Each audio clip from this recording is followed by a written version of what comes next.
You're in the middle of a thought, and suddenly someone else's voice cuts right through yours. What you do in the next 3 seconds determines everything. Your immediate reaction is to push back, to blurt out, "Let me finish." But that's the trap. By pleading for the floor, you signal you don't own it. You've just joined their chaotic game of volume and speed. True authority, however, isn't seized through noise. It's asserted through deliberate calm. And here's a powerful Stoic principle almost no one applies.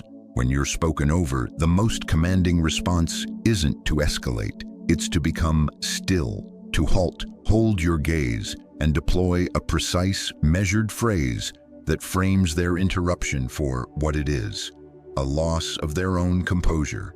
In this video, you'll discover 6 Stoic-informed responses that halt interruptions in their tracks. You won't need to raise your voice or sound confrontational. And the 4th phrase is particularly effective because it appears courteous, yet in less than 2 seconds, it decisively reclaims the conversational reins. Most people misinterpret an interruption. They see it as the other person winning and believe reclaiming victory requires more force.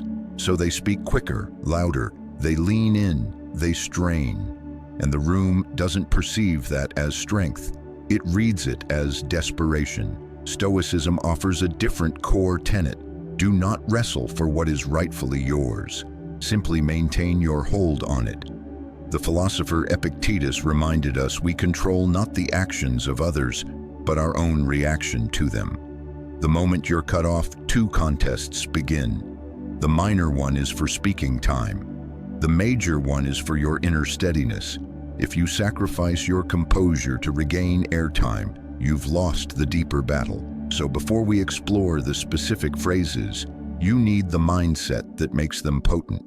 Think of dialogue as a stage. While you speak, the spotlight is yours. An interrupter is trying to snatch that light. If you grapple with them for it, the audience witnesses a messy struggle. But if you immediately stop speaking, you do something counterintuitive. You fully yield the spotlight to them.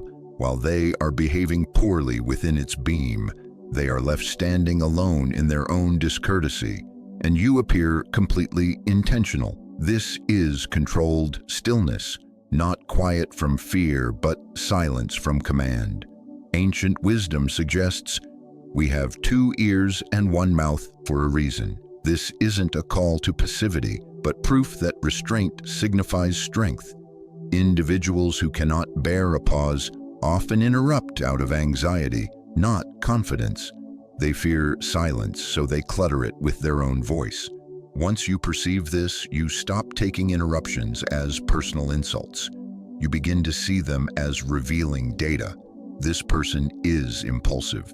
This person is trying to control the tempo. This person is displaying a lack of self-mastery. Now, with that foundation solid, here are the 6 responses, along with the delivery that makes each one land with quiet authority. Response 1. It's clear you have a point. Please continue, I'll hold my thought.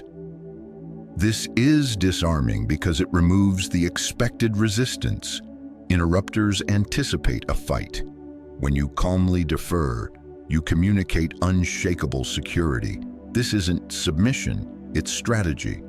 I'll hold my thought indicates the conversation is paused by your choice, not derailed by their impulse. You are allowing them space, not forfeiting your own. Deliver it slowly, maintain a neutral expression, then stop completely. Let them speak.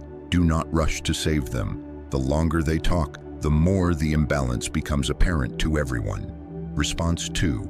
Please conclude your point, then I'll complete mine. This is Stoic fairness captured in a sentence. It's equitable, firm, and establishes a visible social contract. The delivery is critical. Pause, meet their eyes, and speak with a low, even tone. No edge, no smile seeking approval, just structure. This phrase safeguards your idea. It tells the room, my point hasn't vanished. I am not finished. It frames the interrupter as the one disrupting the natural order. Response 3. Silence itself. Sometimes the most intelligent reply is no reply at all. The moment they cut in, you cease talking instantly. No audible sigh, no eye roll, no glancing away. You hold a placid expression and steady eye contact. They will often falter because they expected a reaction. Most interrupters are propelled by conversational momentum. When you withdraw that momentum, they must suddenly carry the moment alone, and that feels awkward. When they finally slow, wait one additional sovereign second, then say, "As I was saying," and resume exactly where you paused, as if their interjection were a brief, irrelevant static. Response 4.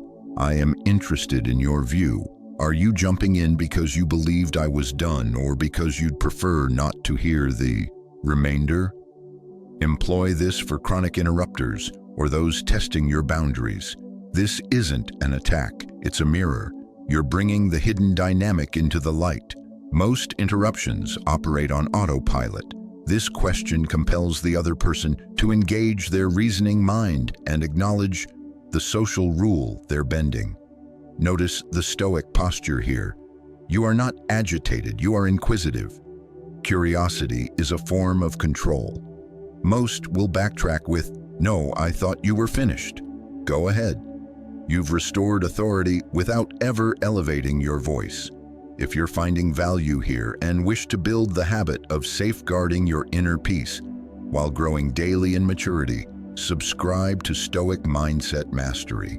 It's a small choice that compounds, because the more you train your mind, the less external chaos can pull you off center.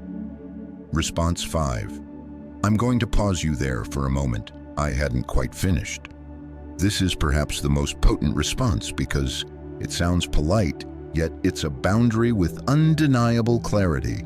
The key word is pause. It implies you hold a gentle control over the flow. You are not requesting, you are managing. I hadn't quite finished is a simple statement of fact, not a plea. Facts don't require emotion. They don't need volume, they only require the weight of truth. Most people deliver a similar line with a whining tone. The Stoic delivers it with downward calm, a level tone, zero heat. You are signaling, my words have value, and I will ensure they are heard. Response 6. You appear quite engaged by this. Why don't you lead, and I'll follow? This is a refined form of strategic yielding. By labeling them engaged, you subtly frame the interruption as emotion overriding reason, which in Stoic thought is not strength but a flaw in self-command. Simultaneously, you present yourself as generous and composed.